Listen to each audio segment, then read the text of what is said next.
Why do the evil people in this world, the liars, cheats, and con artists, so often succeed? I have come to the conclusion that the real reason lies in the rest of humanity.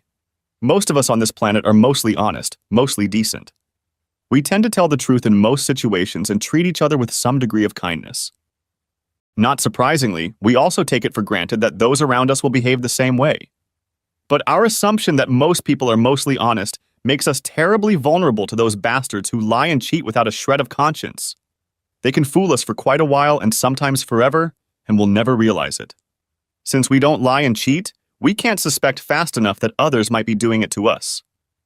It was Gina Giannopoulos who taught me this painful lesson. Or I guess I should say Gina Giannopoulos McMillan because that's her married name. I'm Alex McMillan, her ex-husband. One morning, the engine of my Lexus started making some scary noises, so I dropped the car off at Marshall Motors, where Dominic has been taking care of my cars for about 10 years. He called me around lunchtime, but instead of telling me the car was fine, he said, "You'd better come down here and talk to me." When I arrived, he led me to a private office in the back of the building. "Alex, the engine's fine, just the belt's loose." But there was something else. He looked at me seriously. "Someone messed up the brake line." There was enough hydraulic fluid for normal stops, but if you had to go down a steep hill or stop in a hurry, you'd wreck the car. I stared at him open-mouthed. 6 months earlier, Gina and I had moved into a new, swanky, modern house in the suburbs. It was gorgeous, with cathedral ceilings and lots of glass, and it was surrounded by quiet woods. But it was also at the end of a cul-de-sac off the main street that ran steeply down the hill. If I had driven my car home that evening, I would almost certainly have been killed. After a couple minutes, I gathered my thoughts a bit. "Dominic, do me a favor, okay?" "Don't tell anyone about this yet." "Have you fixed it yet?" "No, boy. A crime has been committed here, or at least attempted." "I've got to call the police." "Okay." I thought some more. "How about we do this? Take a picture of the brake line and write everything up like you would for the police. But let's not call them yet. Just leave the car in the backyard, and I'll rent one of those clunkers you keep for a few days. There are security cameras on the property, right?" "Yes." Dominic looked doubtful. "Here's the thing. Whoever did this will want to cover it up when they find out I'm not dead. That's why I'm willing to bet they'll try to steal this car from the parking lot in the next few nights. I don't want to call the police until that happens. In the meantime, we'll have camera footage we can give them." 45 minutes later, I got out of the rented blue Corolla and left it at my driveway. I took the day off to think about what had happened. The attempt on my life had to be about money. I was president and co-founder of Apex, a $6.8 billion software company in Silicon Valley, and my first guess was that someone wanted to get me out of the way as part of an attack on the company. Carmelita, our cook and housekeeper, who usually worked from noon to 8 p.m., had the day off, and the house was quiet. Gina must have gone shopping or played tennis. I wandered aimlessly around the house, going over in my mind the possible culprits and reasons for what was happening. Picking up the phone, I spoke to Jeff Denham, an old friend of mine who runs the security firm Apex uses. Without explaining my reasons to him, I made it clear that I suspected some kind of problem. Either some financial irregularities already underway or a future attack on the company. We agreed that his financial experts would do a full audit of our computers and financial records. I gave Jeff a temporary password that would allow his people to access everything they needed from a desktop in my office, and told him I wanted it done discreetly. We would tell everyone that they were doing a routine audit. Then I called Meredith, my secretary of many years, and told her to enter a temporary password into my computer and that Jeff's guys would be coming over later in the day. With that done, I resumed my aimless wanderings. I went to our home computer and poked around, not expecting to find anything. Out of pure, idle curiosity, I tried to open some of Gina's files, including her email, and to my surprise, they were all password protected. What could Gina possibly have on our computer that she wouldn't want me to see? Unless you counted something unlikely like planning a surprise party I couldn't imagine. I made a mental note to ask her about it later. I was drinking tea in the kitchen at about 4:30 when Gina walked in. She took one look at me and practically fainted. I had never seen anything like it. Her mouth opened, she turned white, and her body collapsed against the door jamb. "Alex, what are you doing here?" I smiled softly. "Actually, honey, I live here. Remember?" She pulled herself together and sat down at the table across from me. Forcing herself to smile, she said, "Sure, babe. It's just, well, you're hardly ever home this early and I haven't seen your car outside." It all happened in an instant. I was about to tell her all about the brake line, but instead I just said, "There was a problem with the engine and I had to leave it at Dominic's for a few days. He rented one of their clunkers from me. That's what's in the driveway." Why didn't I tell her the truth? At the time, I think I thought it was because I didn't want to worry her. I didn't want to say, "By the way, honey, someone is trying to kill me."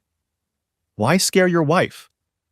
But when I thought about it later, the reason was something else entirely. Why was she so shocked to see me in the kitchen? Not just surprised, but stunned, as if it were the most unexpected thing in the world. I didn't understand her reaction, and the more I thought about it later, the more it gnawed at me.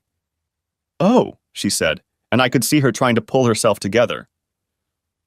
"It's great to have you back so early. What do you want to do about dinner? Why don't we go out now that Carmelita's gone?" "Great," she said. "Now I'm going to take a shower and maybe we'll go to Andante?" Then she quickly left the room, and a couple minutes later I heard the shower running. I put the cup in the sink and headed for the bedroom, deciding to wash up and change into something more casual before we went out. The door to the bedroom was almost closed, and to my surprise, as I approached, I heard Gina talking on the phone in a low, urgent voice. Why did she need to turn on the shower and then call someone? I didn't hear the ringing, so she must have called herself. I didn't hear anything special, just, "No, Dowdle, I have no idea." "No, of course not. Yeah, we'll have to..." "Okay, baby, bye." Not much, but more than enough to make me freeze in place. She was talking to Jeff Denham, my friend and security guru. His middle name was Dowd, and I'd called him Dowdle since about 8th grade. Gina had adopted that nickname from me, so there was no doubt who was on the other end of the line. I waited until she hung up the phone and headed for the bathroom. Then I waited another 2 minutes before I went into the bedroom and changed. I washed my face in the guest bathroom so as not to disturb Gina's shower. My mind was spinning with thoughts. What the hell was going on? Could Gina and my friend Jeff have had something to do with what happened to my car? Despite all the events of the last 10 minutes, it seemed quite impossible. Gina and I had been married for 8 years. I was 46, she was 37. I had been married and divorced once before, when I was 20, and had 2 wonderful children whom I saw only on summer vacations and visited occasionally because their mother had moved them 2,000 miles away after the divorce.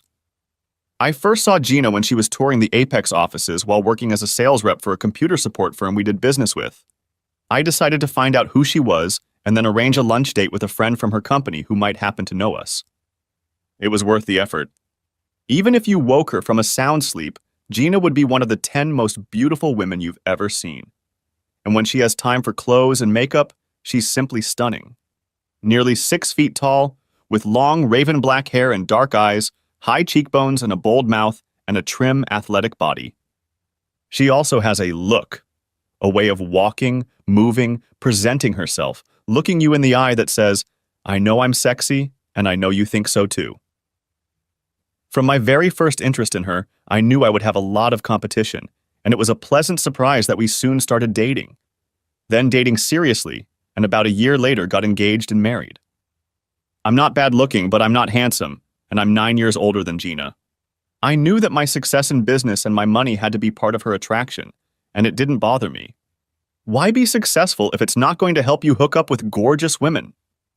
We had an ironclad prenup that said she could get no more than $1 million if we divorced in less than 20 years, so I was sure she loved me as much as she loved my money. We would have a very good life together, and if she enjoyed being rich with me, that was fine, as long as it also made me happy. Gina made me very happy. She spent a lot of money, but I had it, so that wasn't a problem. She was energetic and upbeat, very outgoing and full of fun. She made lots of friends, dragged me to lots of parties and flirted with lots of guys, but at the end of the night she would come home with me and usually have a blast. Gina was experienced and enthusiastic. She was as adventurous in bed as she was in everything else. She loved hang gliding, rock climbing, and things like that. She would drive me to exhaustion, and I was perfectly happy with that. But the events of the last few hours had changed everything, or at least threatened to change everything. I had to think hard, primarily because Dowdle seemed to be involved in this case. Under other circumstances, he would have been the first person I would have called. In fact, I had already called him and asked his people to start looking into Apex's finances. Now I realize that I may have made the wrong move in alerting him to the fact that I had some suspicions. Thank God I hadn't mentioned that the car had been broken into. Neither he nor Gina knew that I knew about it, at least not yet. That evening, I put my acting skills to the test. Gina and I went to Andante, where we had a good dinner and a nice bottle of Chianti. I was incredibly anxious but tried my best not to appear withdrawn or aloof. I kept the conversation flowing, and when Gina took off her shoe and ran her foot over my leg under the table, I responded with a smile and a few discreet caresses. I knew the evening would end with athletic exercise in bed. That was Gina's habit, after a nice dinner with good wine, and pondered how to proceed. One of my talents is the ability to ponder a problem with part of my mind while I am doing other things, like having dinner with my wife. So when I got up the next morning, I knew exactly what I was going to do to deal with the mysterious attempt on my life and my wife's obvious involvement in it. I woke up early and got busy preparing for a quick trip to Los Angeles. I packed an overnight bag, asked the company travel agent to book me on the usual 3-day round-trip flight and a room at the Beverly Wilshire Hotel, where I always stayed in Los Angeles. I called a limo to the airport, had a quick breakfast, then went to the bedroom and woke Gina up. "Baby, I'm sorry for bothering you."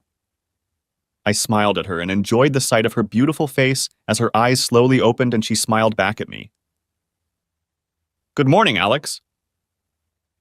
"I need to go to LA, honey," I said. "I got some emails this morning about a meeting we were trying to set up. It all came together unexpectedly, and I need to be there for a couple of days." It was a lie, but a very believable one. I traveled frequently, and business trips often came up at short notice. "All right, sweetheart. I'll warm the bed for you. You'll be back on Friday?" "Yeah, that's the plan. Just make sure you're the only one keeping the bed warm, okay, Gina?" She laughed out loud and then hugged me tightly. "There's no one here but me, baby." In the limo, I marveled at my wife's ability to lie to me. Either I was completely wrong, and she had nothing to do with the attempt on my life, or she was a damn fine actress. More than that, a cold-blooded monster. I hoped I was wrong, but I didn't see how it could be. During the short flight from San Jose to Los Angeles, I worked out some of the details of my plan. The key was total secrecy. Since Jeff Denham was apparently involved in the case, I had to avoid any action that might tip him off to my suspicions. And since he was the top security expert in the entire Bay Area, that meant bringing in someone from afar. As I took a cab from the airport, I went into an electronics store and paid cash for a discarded cell phone. Then, after checking into the Beverly Wilshire Hotel, I called Dan Cameron and arranged to meet him for lunch outside his downtown office. Dan had been my right-hand man when I founded Apex, and we'd both gotten riddled with wealth when it took off. We had parted amicably 3 years earlier. He had moved to Los Angeles with his family and taken a job with a financial services company that, thanks to his brains, was doing very well. Dan and I saw each other a couple times a year, so it didn't seem strange to anyone that I was visiting him. We sat over sandwiches and a couple of beers in the restaurant's outdoor patio, reminiscing about old times and sharing stories of recent challenges and triumphs. He asked about Gina, told me about his wife Linda and what their children were doing. But when we finished eating, I leaned forward and spoke more seriously. "I'd like to ask you for a couple favors, Dan, if you don't mind." He looked interested, so I continued. "I have reason to believe that I may have some problems inside Apex." "Do you have a security firm you trust?" "Absolutely," he said. "Vertex Securities. Alan Newman, who heads it, is a first-rate specialist." "But you still have Jeff Denham, don't you?" "Yes, but I need someone on the outside." "Here's my first favor. Call Newman and tell him a good friend would like to talk to him on the phone and get some advice, but without mentioning my name." Without hesitation, Dan called on his cell phone and arranged to meet his friend later that day. "Thank you, Dan. I'm going to ask you to forget that this ever happened at all. Now, one more request of mine. In fact, it's a question I want to ask you. In the time you've known Gina, have you ever seen her acting inappropriately or suspiciously at all?" To my amazement, Dan looked away and his face reddened. I waited, and finally he looked at me again, a more guilty expression on his face than I'd ever seen before. "Alex, it's hard, you know? It's a little awkward. I hope you don't want to hit me." About 4 years ago, in the last few months before I resigned as COO and moved here, Gina had several times flirted with me. It wasn't just normal flirting, something beautiful women do all the time. On several occasions, she came very close to proposing to me. There must have been a look of surprise on my face because Dan raised his hands defensively as if he thought I might actually hit him. It wasn't obvious, Alex. She never said, "Do you want to take me to bed?" or anything like that. She'd come close to that line, but always subtly enough that it wasn't obvious. The offer was one that I could accept, but if I pretended not to understand, it was ambiguous enough that neither of us felt uncomfortable. That's why I never talked to you about it. It was very strange to me, believe me, but I didn't want to infuriate you, me or her, when it was so hard to explain. I was afraid you'd think I was making it all up. For a moment, he sat down with an unhappy look. I think I understand, Dan, and I'm not mad at you. So you just let the subtle invitations pass your ears, and after a while she backed off? That's right. It went on for a few weeks, and then it just stopped. Gina went back to being the friendly, slightly flirtatious woman she used to be. It was weird, like she was experimenting on me or something. And was there anything else? Any other strange behavior you noticed? He nodded, still looking unhappy. It's even worse than that, Alex. As soon as we moved here, Linda told me that she had a farewell dinner with Barbara Daniels, Josh's wife. Barbara was very upset. She told Linda that Josh had been cheating on her, and she was pretty sure it was with Gina. Josh Daniels had been at Apex for 7 years and was now our CFO. I leaned forward. How did Barbara know? She didn't know, wasn't sure.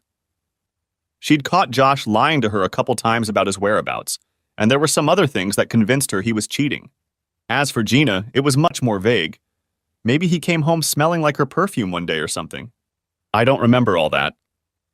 But I know for a fact that Linda and I wrestled with the question of whether to let you know about it together.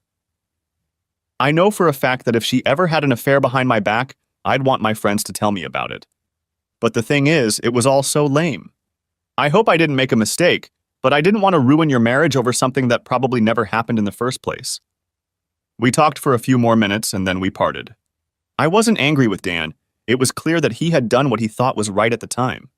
But his stories reinforced the idea that my wife was at the center of a conspiracy against me and my company. My phone conversation with Alan Newman was short and sweet. As soon as he got on the line, I got straight to the point. Mr. Newman, I need a top-notch security firm to help me with a confidential problem. As highly as Dan speaks of you, I wouldn't want it to be someone associated with me or my friends. So I'm wondering who else in this field is really good. Who would you hire yourself to handle a very serious, very confidential matter requiring financial and computer expertise? Newman thought for a minute and said, The first thing I would do is call Barry Asimov in San Diego. His firm and mine have worked together on some things. He's incredibly smart, hires good people and pays them well, and I've always been able to trust him. At my request, Newman hung up the phone, put me through to Asimov, and arranged a meeting for the next morning at 10 a.m., again without mentioning my name. Back at the hotel, I called Dan Cameron again. I asked him to rent a car from Hertz on his credit card and arrange for his friend Elliot to come pick up the car at the airport the next morning. That way, I would have the car and it wouldn't be traceable. Back at the Beverly Wilshire, I had a quick dinner, went upstairs, had my usual late-night conversation with Gina, and went to bed.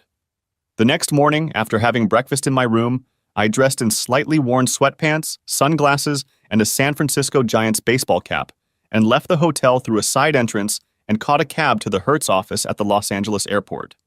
By 9:45, I was in San Diego and parked in the parking lot next to the Asimov office. Barry Asimov was a short, fat man in his 40s. He had a bad comb-over, and his brown suit didn't fit him very well. In short, he was a completely unimpressive figure. But within 10 minutes, I realized that he was one of the smartest people I had met in a long time. I knew I had to confide in someone, so I decided it would be Asimov. I got straight to the point. Mr. Asimov, I need a security firm that can do a serious assignment for me. It's a non-standard case, it will require a lot of high-tech computer work, and it's extremely confidential. I am willing to pay well for what I need, as well as cover all of your people's expenses. The job could take several weeks, and I wouldn't be surprised if your fee is in the 7 figures. For a few moments he stared at me intently. Why did you decide to turn to us? And why do you think we're up to the task? Someone recommended me to Alan Newman, and Newman spoke highly of you. Why not just use Newman? He's really good. Because I'm trying to cover my tracks. When we figure this out, you'll understand why I have good reason to be vigilant. Newman called you on my behalf, but he never got my name, so it's going to be pretty hard for someone to trace me back to you. Not impossible, but difficult. We talked some more about the preliminary preparations, and then Asimov said, "Let's hear the story. If this sounds like something we can handle, then we're in business." I told him everything. Who I was, what Apex did, and what it was worth, and about the recent attempt on my life. I told him that I suspected Gina and Denham were involved and why. And I repeated Dan Cameron's account of Gina's behavior and her possible affair with Josh Daniels, although I never once mentioned Cameron's name. When I finished, Asimov asked me a few clarifying questions. He clearly knew his business. Then he leaned back in his chair. I know Jeff Denham, at least by reputation. He's considered very cool. A lot of Silicon Valley folks swear by his work. So if he's really doing something questionable, we're going to have to be very delicate in our search for him. We talked some more, and finally Asimov said, "Here's what I'll advise you. Basically, you need two things.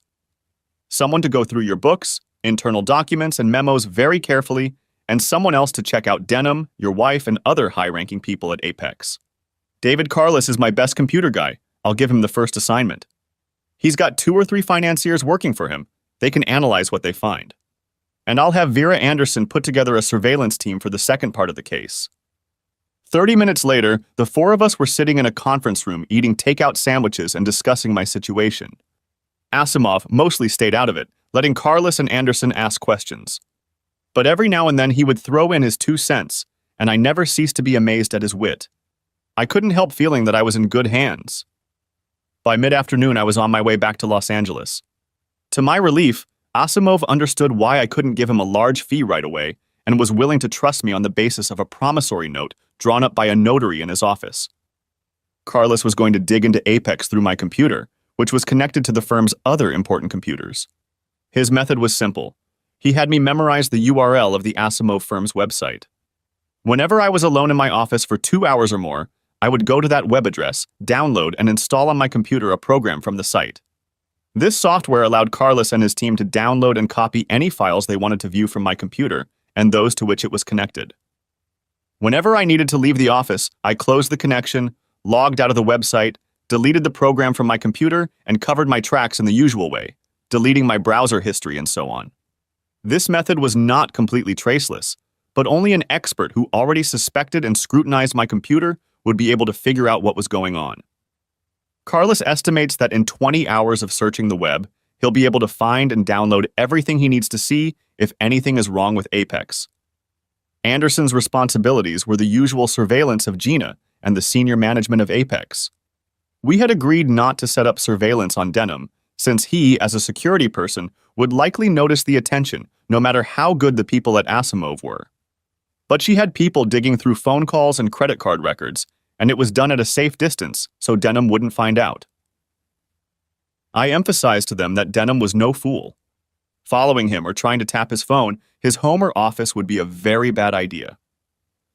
I bet he'll be out on us within a day or so. Understood, Vera replied. But I'd like to set up audio and video recording in your house, as well as a bug in Gina's purse and a tap on her cell phone. We agreed that I'd let them know when the house was empty. She promised her team could do the job in no more than 3 hours. The first thing they'll do is sweep the house to make sure Denham hasn't installed any surveillance equipment. As for Gina's purse and phone, I gave them the address of her tennis club. Vera assured me that it wouldn't be hard to pick the lock of her locker, quickly check her purse and phone for bugs, and plant my own. My role in this case was simple: go home and pretend everything was fine.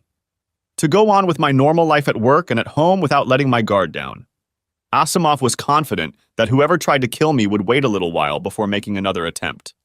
At the very least, they'll have to make sure your Lexus is destroyed so that no evidence of the first attempt remains. And in a few days, we should have enough information to figure out what's going on. So don't do anything stupid, Alex. Don't go into the woods or go into unfamiliar places. You might even try not to drive alone. Find an excuse to have Gina drive you to work, that sort of thing. But I don't think you need to worry right away. I smiled ironically at him. That's easy for you to say, Barry. But I'll be as careful as I can be. Before I left them, we worked out a communication system. It would be one way, from me to Asimov. I continued to use the discarded cell phones. When I was free to call, I would dial a number and ask for Larry Asimov. The receptionist at the front desk would correct my mistake and then transfer the call directly to Barry. We agreed that I would try to call at least once every other day. Back at the Beverly Wilshire, I had dinner and then called Gina to let her know I'd be home a day early. On the phone, she animatedly told me how lonely and cold she was in our big bed, and I promised to keep her warm on Thursday night.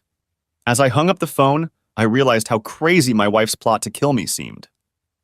Before all of this started, I would say I had no illusions about Gina. She was beautiful, adventurous, and energetic, but she was also narcissistic and a little cold. She was not a heartbreaker who sheltered stray cats.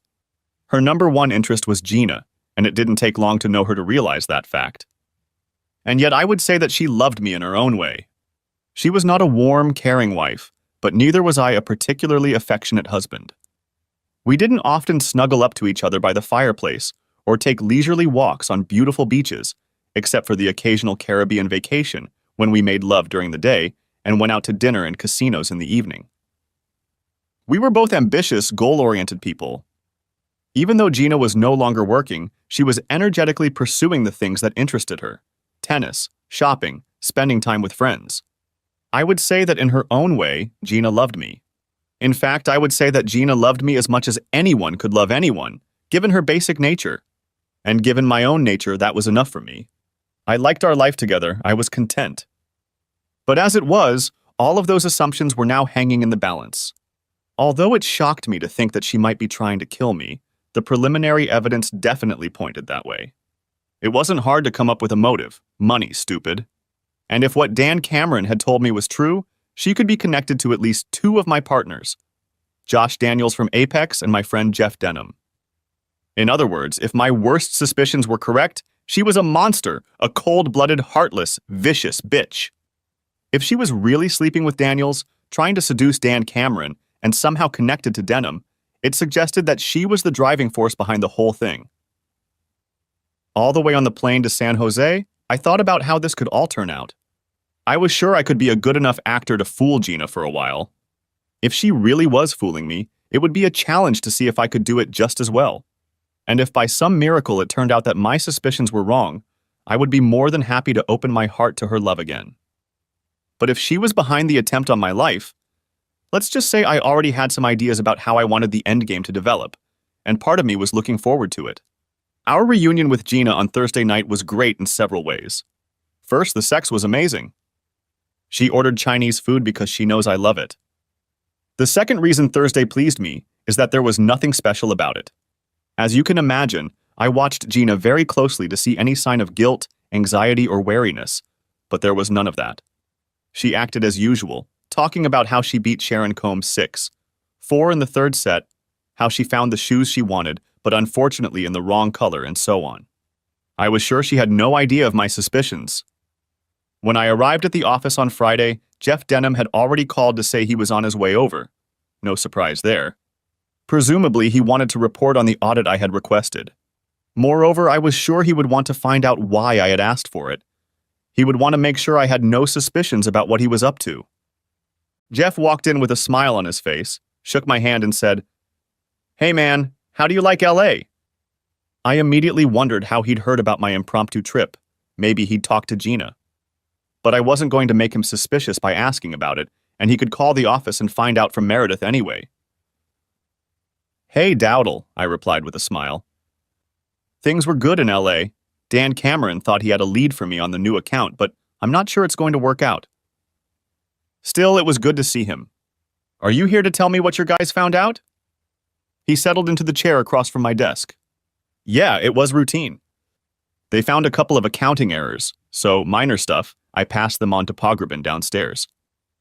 But there was no sign of suspicion, no leakage of funds, no new recipients, no evidence of outside interference. "What made you ask me to do the audit, Alex?" I watched Denham, and he seemed to be trying to make his questions sound as casual as possible. It was a good thing I'd seen it coming and was ready for a lie. I was sure it was nothing. But on Monday, I heard from Bert Williamson of 2K2.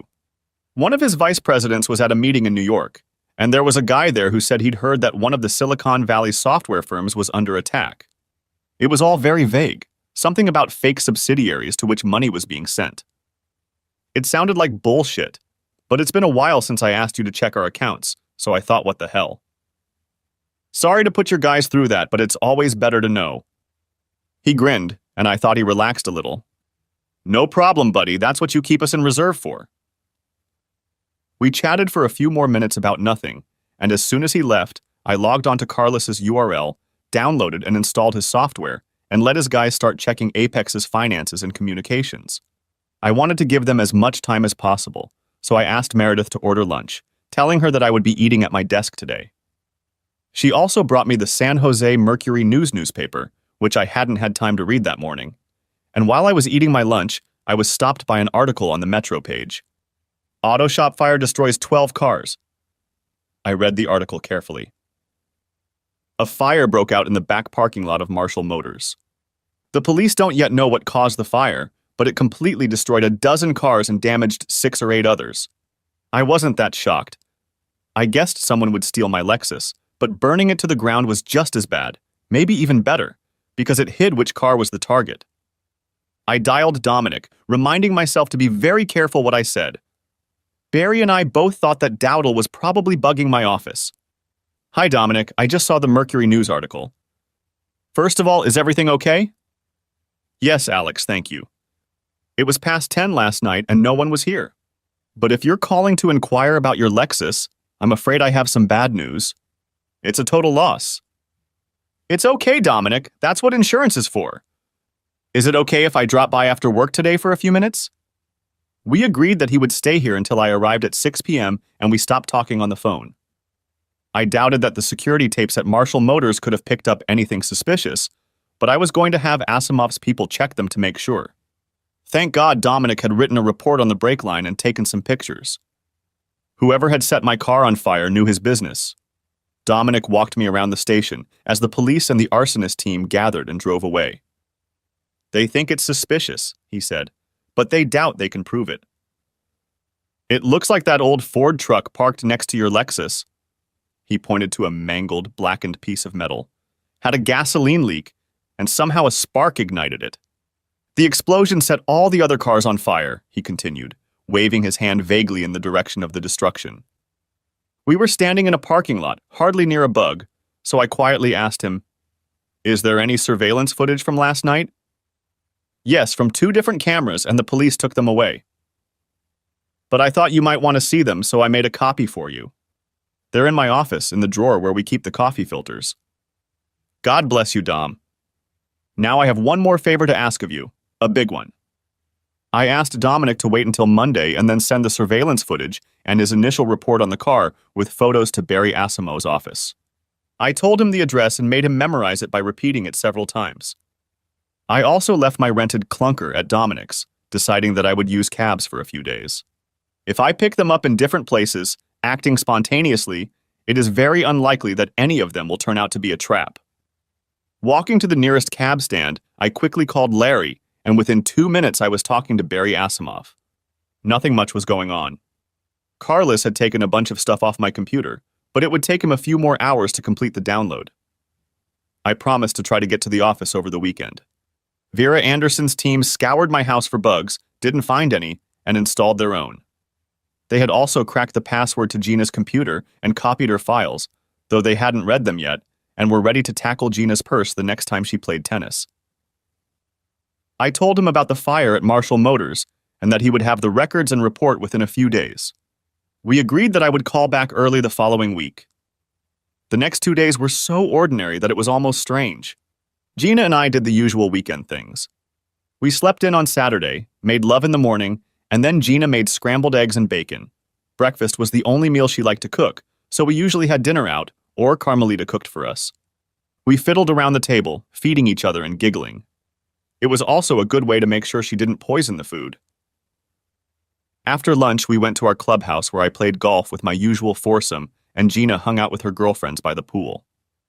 We stayed at the club to have dinner on the terrace with our friends Sam and Ashley, and then headed home where we made love again. On Sunday, we went our separate ways. I told Gina that I needed to spend part of the day at the office, which is not that uncommon. I asked her to give me a ride and headed to the club for tennis. I used my discarded cell phone to notify Barry, and he promised that Vera would bring her operative to the locker room while Gina played. I logged in, set up the program, and let Carlos do his thing. I had a lot of time to think, in particular to wonder why I didn't get more angry. After all, my wife and my best friend seemed to be plotting to kill me. And Gina appeared to be having fun with me, at least with Josh Daniels, if not the others. So why wasn't I blazing with rage? All I came to was first, that I don't know for sure yet, and second, that revenge is a dish best served cold. Out of sheer curiosity, I looked it up on the internet. It turns out that the phrase belongs to some man I've never heard of, Pierre Ambroise François Choderlos de Laclos, back in the 18th century. Somehow I managed to put my anger and sense of betrayal in a little box in one corner of my mind. I would have no trouble getting even, or spending even a minute feeling sorry for Gina or Dowdle, but until I had the proof in front of me, I would not allow myself to lose my mind. At about 5:30, Gina came to pick me up. Fresh from playing tennis, swimming, and showering, we bought some Indian food and had a quiet dinner at home. Neither of us seemed to want to make love, so we watched a couple episodes of The Sopranos, which we had recorded at TiVo and hadn't seen yet, and then went to bed. Such a normal weekend like we've never had before. Nothing out of the ordinary happened on Monday either. I pretended to work in my office, setting up the software so David Carlos could finish the download. But when I called Barry on Tuesday afternoon, sitting in the back booth of a downtown bar, I discovered that his people had made significant progress. I want to tell you a few things, Alex. Starting with your car. It was arson, just as we suspected. It was committed by people who knew what they were doing. Two guys dressed in black, wearing ski masks, so we'll never identify them. They made a tiny hole in the Ford's gas tank, then splashed some more gasoline they'd brought with them, making sure there was more under the Lexus. Then they threw a match and got the hell out of there. What about Dominic's photos and documents? Could that be evidence? I think it will convince the police that someone tried to kill you, certainly, but it's hard to see how they can link it to Denham or your wife without more evidence. I thought for a moment. Okay, thanks. What else did you find out? David is done with your computer, and his financial people think they've succeeded in something. They need another day or two to be sure. It looks like someone has been withdrawing money for 8 months, starting a little over a year ago, through some dummy subsidiary. Maybe $2 million was stolen, no more. Then the whole thing was quietly shut down. David's sure he can trace it back to a certain computer in your office if you give him a little more time. Is there any chance of a refund? You can't say for sure, but it's unlikely. The best chance is to find out who did it, take him to the police, and demand the money back. If the person who took the money has already spent it, it's probably gone forever. I didn't like the sound of it, but I knew that losing $2 million wasn't going to break me or the company. That was the principle, and it made me very angry. Still, compared to murder, losing money was a lot less serious. Is there any news on Gina? Did Vera's people get the bugs and get into her computer files? He cleared his throat. Things don't look good, Alex. I won't kid you. It looks like she was probably connected to 2 of the 3 Apex guys whose names you gave us, Josh Daniels and Eddie Kreitler. And on Sunday, she called Denham from her cell phone, which makes it clear she's sleeping with him. Jesus, I said. I realized I wasn't that shocked, but it was still a blow to the head to get such a full confirmation of my suspicions, all at once. Barry's voice distracted me from my gloomy thoughts. Look, give us a couple more days to figure all this out. Vera's people are monitoring Gina's cell phone, the bug in her purse, and the bugs in your house. They're also still working on her cell phone records and credit cards. Turns out she had 2 cards under her maiden name and the monthly bills came to her mailbox. Did you know anything about that? Hell no, I replied, still feeling a little dazed. Alex, I know this really sucks. Do you think you can hold out a little longer and keep your cool while we wrap this up? I know I have to, Barry, so I guess I will. Do you think they'll come at me again? There was a short pause, then he said, They might. But they'll be very careful because the news about your car is still so fresh. They won't want anyone putting two and two together. So if you take reasonable precautions, stay away from dark, lonely places and things like that, you'll be all right. Would you like me to put a couple men on you? No, there's too great a chance that Denham's boys will pick up on it. No, I've got to take care of myself. I'll call you on Thursday. I'm sorry, Alex, he said in a surprisingly soft voice. Yeah, me too, I replied and hung up. Wednesday may have been the least fun day of my adult life. I knew my marriage was over. I knew that my best friend, a guy I'd known since junior high school, who I trusted more than anyone else, was having fun with my wife. And I knew that one of them, or both of them, wanted to destroy me. That's what I carried inside me, and there was nothing I could do about it, until there was no one I could tell about it. So I wandered aimlessly around the office, pretending to work, chatting with Meredith from time to time, while my mind raced with the problem of how I was going to avenge myself. The details, of course, depended on what Barry and his team would find out, but the general outline of what I wanted to do was already clear in my mind. And as my anger, my sense of outrage and betrayal and cold rage built up, I found myself looking forward to what was to come. On Thursday, I waited until late afternoon to call Asimov, wanting to give his people as much time as possible. At 4 o'clock in the afternoon, I went to my usual place to get a haircut, and then, instead of going back to the office, I went into the diner, settled at a table in the back with a cup of coffee, and made the call. Barry and I talked on the phone for almost an hour. I asked a lot of questions, made sure I understood everything he was telling me, and discussed various options with him. When we finally finished, he wished me luck and we said goodbye. I had what I needed, and I was going to move on. That night, like the previous ones, I earned an Oscar at home by treating Gina with the same tenderness as usual. I won't claim to be a better liar or actor than she was, but I guess I was just as good. We had dinner of fried chicken prepared by Carmelita, watched a movie on TV. It occurred to me that this would probably be the last time I have sex with Gina. Probably the last time I touch her at all. I left early on Friday, not wanting to talk to Gina again, and had a quick breakfast on the way to the office. I took Gina's car, a BMW convertible. I was sure her car hadn't been messed with, and I wanted to get to work alive today. When she discovered her car was gone, she would no doubt be annoyed, but by the end of today, she would care the least. When Meredith arrived around 9 o'clock, I called her into my office, wished her a good morning, and handed her the list I had compiled. I'll have to change my schedule for today, I said. Will you please take care of getting this all set up for me? She looked at my list and I saw her eyes widen. She looked up at me in surprise, clearly expecting an explanation, but when I remained silent, she just nodded her head and said, "Okay, boss, I'll take care of it." I smiled at her and she walked out of the office. My morning was pretty uneventful, except for a 10 o'clock appointment with Nancy Leggett. She was one of the principals of Leggett and Hine, a PR firm that had worked for Apex for about 6 years and had become a good friend of mine. Nancy was an attractive, businesslike woman about my age. She was very witty and had a great sense of humor. In fact, she was one of the few women I might have dated had I not been married to Gina. We talked in my office for almost an hour in quiet voices, with the radio on full volume so no one would overhear. All they could hear was a Beethoven symphony and a few Strauss waltzes. At my request, Meredith ordered me a sandwich and a soda, which I ate at my desk, reading the newspaper. The real fun was going to start this afternoon around 1 o'clock. Meredith called to say that Jeff Denham was calling. He'd like to see me right away. I smiled to myself and said, "Tell him I can't see or talk to him right now, Meredith. He can meet me at 4 like I asked." Did that mean Denham had bugged my office? If so, an hour of loud music during my meeting with Nancy Leggett would certainly have made him suspicious. But he might also have been wary of something else. Perhaps he'd tapped Meredith's phone or her office and heard her making arrangements for the day I'd asked her to take care of. Either way, I knew he was going crazy, and the thought gave me great pleasure. "Wait, you bastard, it's going to get worse." I walked into the conference room a few minutes before 1 o'clock and found it set up exactly as I had requested. The large conference table was empty except for the company laptop at one end, which was open and working.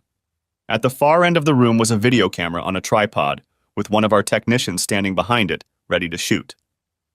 "Hello," I said. "It's Arthur, isn't it?" He smiled broadly, recognizing that he was remembered. "Yes, Mr. Macmillan, Arthur Wentner." Everything is set up and ready to go. Would you like me to stay and run it, or shall I just show you how it works? Just show me, please, Arthur. I want him to work all day filming the meetings I'm going to have here. He set it up to block off the part of the room where me and my guests would be sitting, and we did a quick 30-second test. Everything worked perfectly. The film cartridge is rated for 6 hours, so you'll be just fine, Mr. McMillan. I thanked Arthur and he left. I fiddled with my laptop for a minute, then set it to screensaver mode and leaned back in my chair. Not 2 minutes later, Josh Daniels knocked on the door and walked in hesitantly. It was finally starting. Josh, come in and have a seat, please, I said with a friendly smile. You don't mind if we record the meeting, do you?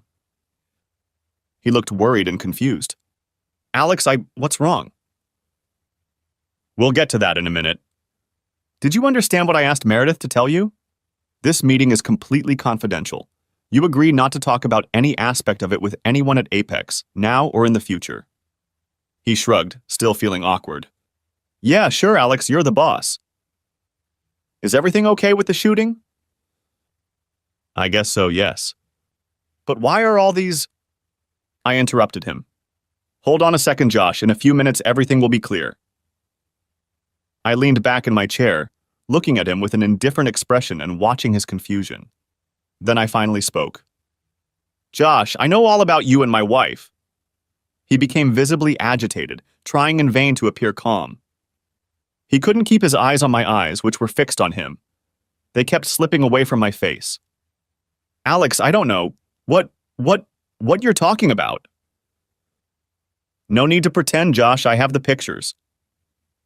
I uttered that lie with complete confidence, patting the thick manila folder lying next to me on the table.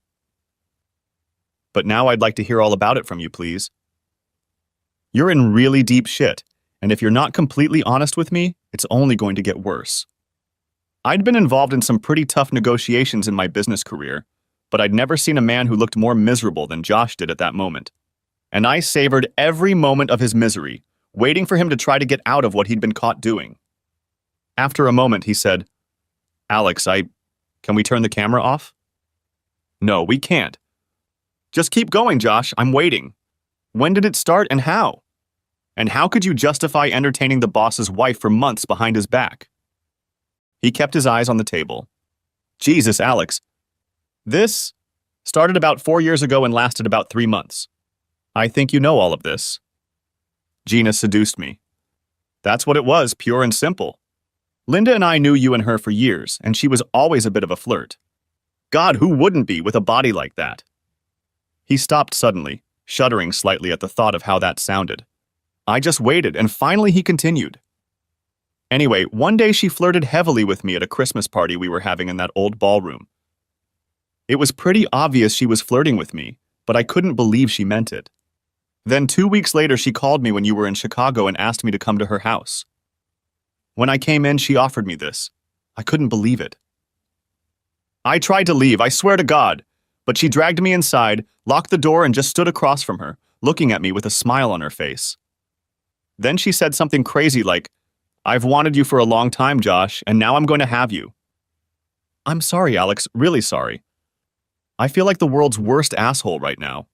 But I was 38 years old, and never in my life had I even kissed a woman as amazing as Gina. I knew it was wrong, but I let it happen. A team of guys with flamethrowers couldn't have gotten me out of there. She took my hand, led me to the bedroom, and we, had sex for 2 hours. Josh sat with his head down on his hands and stared at the floor, completely defeated. How long did it last, and how did it end? That's the way it was.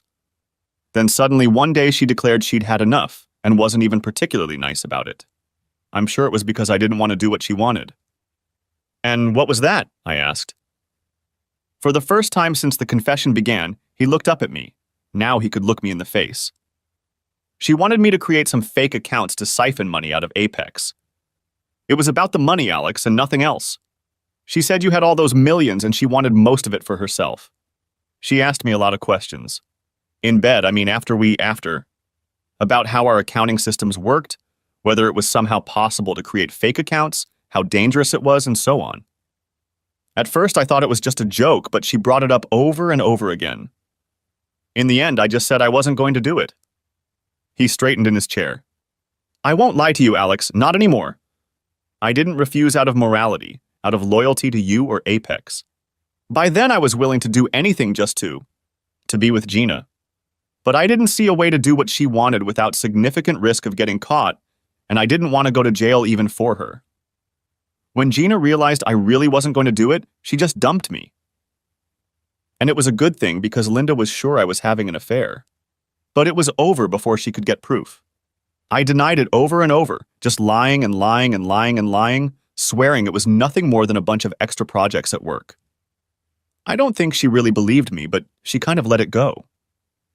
And I did everything I could to make it up to her, and thank God we're still together. We sat in silence for a few minutes. Much of what Josh had told me was news to me. Barry's people had managed to find evidence of the affair, lots of phone conversations between Josh and Gina, and a few steamy emails from her to him, and they'd pinpointed the dates. But Josh's story that Gina was the instigator was new information, as were her hopes of stealing money from the company. I stood up. Okay, Josh, we're done for the day. Go home for the weekend. Don't come back to your office and don't say a word about this conversation to anyone, inside or outside the company. Is that clear? I spoke in a neutral, cold tone. Yes, Alex. He sounded resigned and scared. We'll talk on Monday, Josh. In the meantime, just go home to Linda and the kids. My conversation with Eddie Kreitler at 1:30 p.m. went something like this. Eddie rose through the ranks at Apex. He ran global sales and marketing and then became the #2 operations director, under me, of course. According to phone and email records, Gina had chosen him a few months after her breakup with Josh, and it had been over 6 months. He was single, so the two of them didn't have to be so careful. And as Eddie recounted, Gina had brought up the prospect of stealing from the company little by little, probably not wanting to scare him. According to him, it had started out as a joke between them and only gradually turned into something serious that she wanted him to do.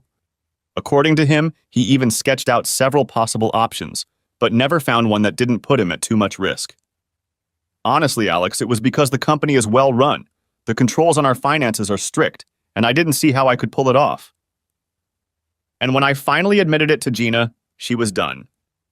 My conversation with Bernard Eisenhart, Apex's treasurer, took a very different turn. When I said, "Bernie, I know all about you and my wife." He looked at me with a blank stare, his expression astonished but not at all upset. "What do you mean, Alex?" "Bernie, I have pictures right here." I held out a manila folder. "There's no point in denying it." "Pictures?" He was a little angry. "I don't know what you've got there, Alex, but if they're pictures of what I think they are, you need to be talking to Gina, not me." I turned my back and got out of there. I believed him too. His irritation was so obvious, and Barry told me that they hadn't found anything between him and Gina except for one phone call from her to him. "Okay, Bernie, I believe you. Could you tell me about it, please?" He was still furious. "She invited me, Alex. Blabbed some bullshit to me about a surprise party, wanted to see what you liked. Not that it made much sense to me. And when I got there, well, you've seen the pictures. Dressed in a see-through nightie that didn't reach her hips. She pulled me inside, kissed me, and tried to put her tongue in my mouth. I'm sure it's in the pictures. What happened next?" I told her I couldn't do anything to her, that she was married to my boss, unlocked the door, and walked out to my car. I just sat there, waited for my boner to go away, and then drove off. "I didn't think there was any point in telling you, Alex." Nothing happened, and frankly, I was afraid you'd blame me instead of Gina. So I just let it go. And now you're blaming me for... His voice rose with anger, and I interrupted him. "Calm down, Bernie, calm down!" "Let me explain. I just found out that Gina cheated on me with at least 2 other employees of the company, and I'm just trying to get to the bottom of it. I believe you. I believe that nothing happened between you two." His anger vanished, replaced by surprise. 2 more men? Jesus! He sat back down. "Actually, I remember there were rumors about her and Josh, a few years ago." I didn't believe it, of course. Figured that's what people would say, considering how attractive she was. But after she'd made that crazy lunge in my direction, I'd even wondered. but it was none of my business anyway. We talked for a few more minutes. I assured him of my trust, reassured him that I had accused him, and reminded him to keep our conversation completely confidential. Then he left. As I sat pondering what I had learned, Meredith walked into the conference room. Alex, Jeff Denham is outside and he's practically jumping out of his skin. I know you asked me to make an appointment for 4 o'clock, but he's about to wet himself. Says he has to see you right this minute, that it's life and death and so on. If it weren't for the guards you asked me to post outside the room, he'd be in here by now. What do you want me to do with him? I smiled at her. Give me 5 minutes and then you can let him come in. I wanted to spend those 5 minutes enjoying what was about to happen. It's not every day you find out your best friend wants you dead. And it's certainly not every day you get a chance to even... When Jeff Denham entered the conference room, he was practically shaking. He looked like a man who had been put on an espresso drip, though he tried to hide it. Hey Alex, what's going on? It was said with careful casualness, but his voice was a few tones higher than usual. Hey Dowdle, thanks for stopping by. Would you like some coffee or something? He shook his head. What kind of video camera is that? I smiled and said, I just thought I might need a record of the meetings I'm having today. You don't mind, do you? He looked very worried, but all he said was, not at all, of course not. But what's the mystery? Meredith didn't say anything to me, and when I passed Bernie Eisenhart coming out of the elevator, he just gave me a strange nod and went on his way. I turned the laptop around so it was in front of him and said, Take a look. When he touched the embedded mouse, the screensaver disappeared, revealing a still frame from a video shot in my bedroom earlier that week. It showed a naked Gina lying on her back, legs spread wide, and a naked Jeff with his head buried between her legs and his hands around her hips, devouring her. She threw her head back in sheer ecstasy. Denham looked up at me a split second later, a look of shock on his face. I waited until he said, Alex, and then I hit him with my right fist right under his right eye as hard as I could. He flew backward, hitting his head on the carpet, and the chair slid smoothly away from the table. I stood over him, pulling the thick winter glove off my hand. It still hurt like hell, but at least I didn't think I'd broken my knuckles. I sat for a while, smiling grimly and massaging my sore arm, waiting for Denham to come to his senses. It was several minutes before he opened his eyes and groaned, groping his face with his hand.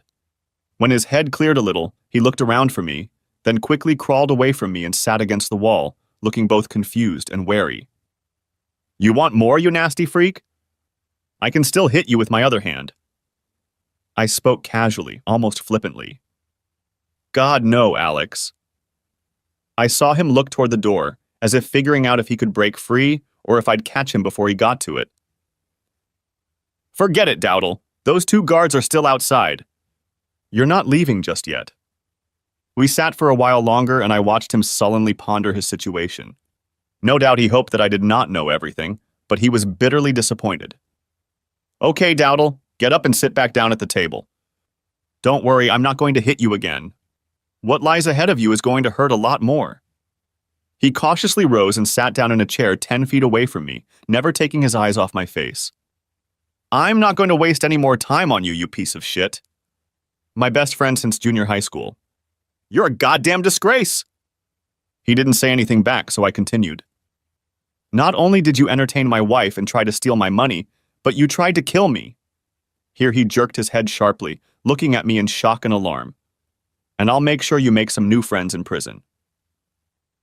Gina confessed everything to me, I continued, now lying through my teeth. And I know that the theft and the murder plan were all your idea. Just being a cuckold wasn't enough for you, huh? Did you think that by cutting me off you'd complete the picture? For God's sake, Alex, it's not true. There was utter desperation in his voice. She's lying. I admit that I had an affair with Gina. There's no point in denying it now. But stealing the money and then killing you was all her idea. I tried over and over again to talk her out of it. And when that didn't work, you said what the hell and organized to tamper with my car, right? He hung his head without looking at me. After a few minutes, he told me everything. The affair had started the same way it had with Josh and Eddie. Gina was going full force. He swears he fought her off 2 or 3 times before he gave in, but that doesn't really matter, does it?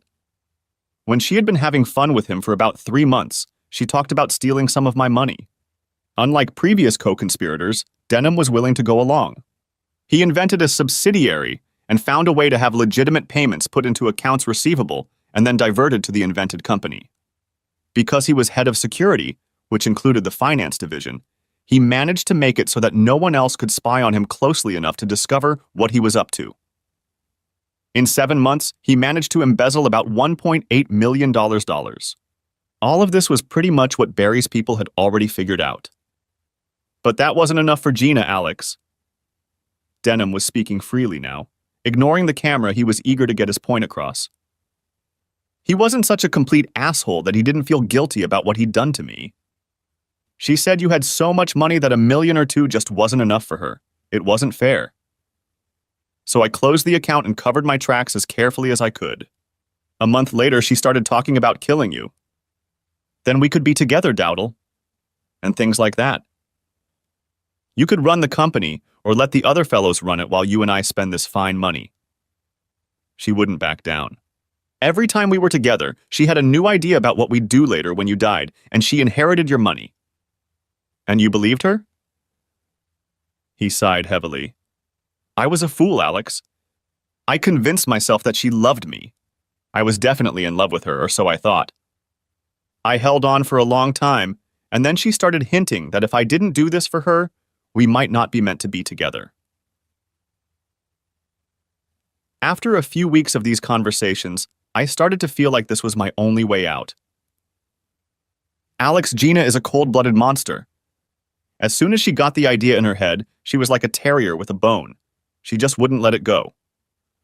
So I made some calls and found a guy who knew how to do this sort of thing. He said it wouldn't be hard to tamper with the brake line, and if it was done right, no one would suspect a thing. He looked at me with a haggard expression. I know you'll never forgive me. How can you? But I still can't believe I did it. It's like I was a different person, like Gina programmed me and I was following her instructions, like I was a little monsterette. Were you going to try again? I already knew the answer, having watched the video Asimov had sent me. In a choked voice, he said, She wanted to. I insisted that we should wait a few weeks so no one would suspect about the car. I tried my best to talk her out of it, but eventually she'd make me try again. She wasn't going to give up. He covered his face with his hands. Denham was broken. He was finished. He didn't even try to deny the truth. I asked him about the stolen money, and he didn't hesitate to give me the numbers of the 2 offshore accounts where he had stashed it. All but about $60,000 which Gina had already spent. It was a little after 4:30. I handed Denham over to the guards who would hold him until the police arrived. Then I went back to the conference room to wait for Gina, who was due to arrive at 5 o'clock. With each new revelation, the unbelievable and painful truth grew deeper. My wife was not only having fun with me and stealing my money, she was trying to destroy me. How could a normal person understand that? What did it mean that I had lived with this woman, for the most part very happily, for over 8 years without having the slightest idea of who and what she really was? Gina walked into the conference room, about 20 minutes late as usual, looking glamorous and slightly annoyed. Baby, what is all this? Meredith practically ordered me to meet you here, and she hasn't told me anything about what you want. Is there something going on with the company? And why the hell did you leave me without a car this morning? I watched her carefully and realized that the irritation was feigned. Behind it was Gina's concern. In all likelihood, she and Denham had been burning up the phone lines today, trying to figure out what was going on. Honey, please sit down, okay? This isn't going to be easy for me. I sat quietly, as if struggling with my emotions, and watched her try to remain calm. I was determined to enjoy every damn minute of it. After a long pause, during which Gina's knee began to wobble nervously, I spoke. Gina, I know you cheated on me. How could you do this to me? I thought you loved me. She tried to sit still, but her eyes widened and she tensed slightly. I watched as a look of sadness and compassion appeared on her face. It was impressively fast. She must have expected it. Baby, I'm so sorry. I never meant to hurt you. It's just, I guess, you were away from home so much and She interrupted and began to cry. Convincing. I might have softened if I didn't know the whole truth. Still crying, she reached across the table and took my hand. Alex, is there any way you can forgive me? I don't want to lose you. I don't know, Gina. I just don't know. Then, after another pause, I need you to tell me about it. When and how it started, and when it ended. And why? Above all, why? Why did you do it? Oh, baby, please don't make me talk about it. We can get through this, you'll see? I can make it up to you. I'll be the best, most perfect wife you could ever have. No, Gina, I said, giving my voice a cracked tone. If we can ever get past this, you have to be honest with me. Here and now. When did it start? How long did it last? I had her by the thread and enjoyed it. She didn't know which of her lovers I knew about. I had deliberately spoken of her affair in the past tense to make her think it might not be Denham, but someone else. Now she had to guess, and if she was wrong, she would confess to an affair I, supposedly, didn't even know about. Reluctantly, she began to speak. Like I said, Alex, you were away a lot and I felt alone. Abandoned. I know it's unfair, you've worked so hard and succeeded so well, built a company for both of us, but I let him master me, I guess. And then I had a couple drinks, and when he made the pass, I just gave in. I laughed to myself. Nice try, Gina. But you're not off the hook yet. When was that, Gina? I really need to know. She suddenly rose from her seat, walked around the table, and tried to throw herself into my arms with tears in her eyes. Alex, I'm so sorry. But I held her at arm's length, still looking into her eyes, and asked, when was that? I saw the mental calculations appear and disappear in her eyes in a split second. She sighed, sat down in the chair next to me, and said, a little over 4 years ago. She had bet on Josh Daniels. I grinned to myself. Nice try, Gina. Too bad you don't know there's no such thing as the right choice. And? She looked at me, irritation peeking out slightly behind the mask of sadness, but she realized she really had no choice. And it went on for months. I don't know why, Alex, I just went a little crazy. I knew it wasn't right, and finally just told Josh that I couldn't see him anymore. It was ruining me. I cried the whole time and... Josh? I interrupted her with a shout. You cheated on me with Josh too? If you could have seen the look on her face at that moment. In desperation, with eyes widened with fear, she said, Baby, I don't understand what... Eddie Kreitler wasn't the only one? I yelled at her. You slept with 2 of my employees? What the hell were you thinking? She tried to rush in to slow me down, but I was on edge. For God's sake, Gina, how can we fix this? How can I ever trust you again? God, everyone at Apex must be laughing at me behind my back. The boss's wife takes care of the employees. Just stay in line. She'll get to you soon enough. Who else have you been having fun with, the janitor? No, baby, I swear it was only 2. And how am I supposed to believe that? Demanded I. As far as I know, you've had fun with everyone I've ever dealt with. Did you have fun with Dan Cameron before he left? How about our friend Archie, or Debbie's husband Peter? Or Dowdle? How can I be sure? Gina saw her opportunity and jumped up. Her face took on a solemn expression, and she reached out and took both my hands in hers. In a quiet, serious voice, she said, Alex, God knows it was just those 2. And that was years ago. I regretted it so much. I've been completely faithful to you ever since, and I will be for the rest of my life. There was silence in the room. I looked at her, tiredly, sadly, hiding the angry joy I felt at her impending doom. Okay, Gina, I said slowly. Okay, you cheated on me with 2 of my coworkers, but then you stopped. You picked yourself up and decided to go back to being my faithful wife. Is that right? Yes, baby, she said, and there was a glimmer of hope in her eyes. Well, I guess I need to ask you one more thing, I said, sliding the laptop over to her. Can you tell me what it is? I touched 2 keys. This time, as the splash screen disappeared, the video came into motion. We saw Jeff's head bobbing between Gina's thighs, saw her arch her back in pleasure, and heard her harsh voice. Oh, yes, yes! Oh, baby! Oh, Dowdle, do it! Yes, baby, do it. I had to hand it to Gina. She didn't jump away from the laptop like it was a snake, didn't try to run out of the room, didn't even shriek. Just a quick "oh," choked almost as soon as it started. Then, after a few seconds, she closed the laptop and turned to face me. Moments before, her face had become almost unrecognizable. Now it was a tight, angry mask, eyes glittering and mouth contorted into a strained grin. "Okay, Alex, you got me." "Good for you. What do you want me to say?" "Yes, I had fun with Dowdle, and he did it way better than you ever could." "Really, Gina? Does that explain why you tried to destroy me?" The question shook her. She froze, staring at me for a moment, and the best she could manage was, "What? I have no idea what you're talking about." "Really?" I said softly.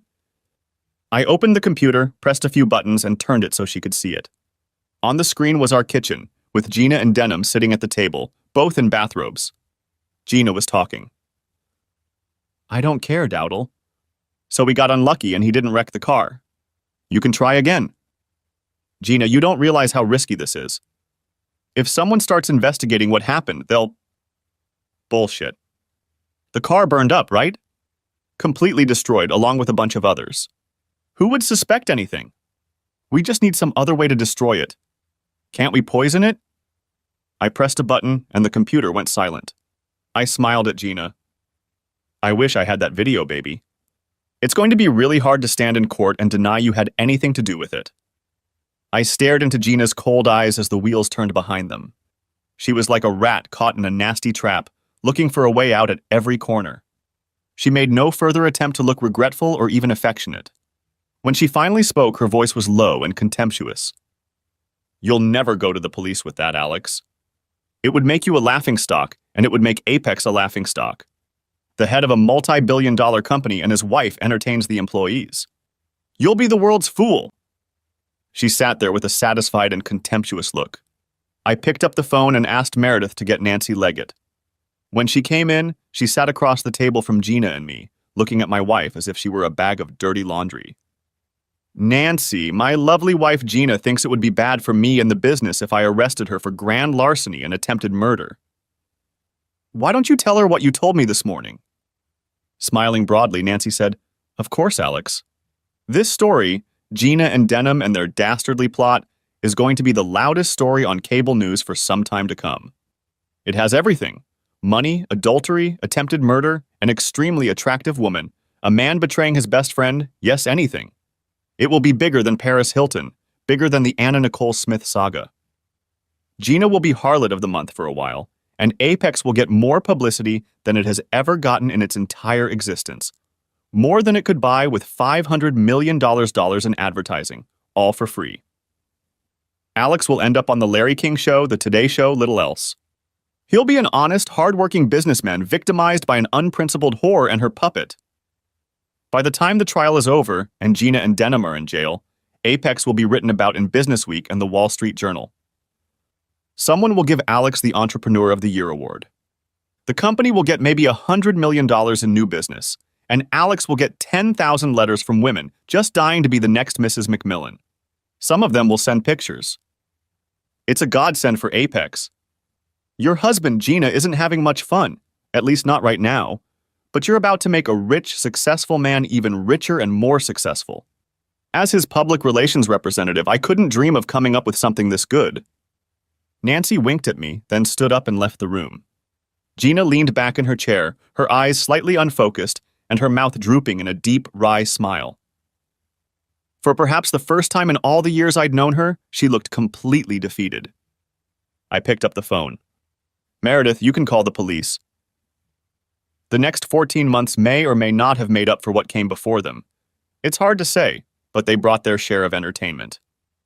The police charged Gina and Denham with attempted murder, conspiracy to commit murder, fraud, conspiracy to commit fraud, grand larceny, and 6 or 7 other things. Apex's attorneys also immediately filed a civil suit to recover the stolen money, the whereabouts of which we knew because of Denham's confession. And of course, I immediately filed for divorce on grounds of adultery. Fortunately, because of the criminal and civil lawsuits, all of Denham's accounts and all of Gina's and mine that she had access to were frozen. By the time the 2 of them were released on bail, they didn't have the money to hire expensive lawyers to defend themselves, and had to make do with public defenders for a while. Rather unpleasant. I kicked Gina out of the house and had no trouble getting a restraining order from the judge. The video of her and Denham discussing a second attempt to kill me was quite compelling.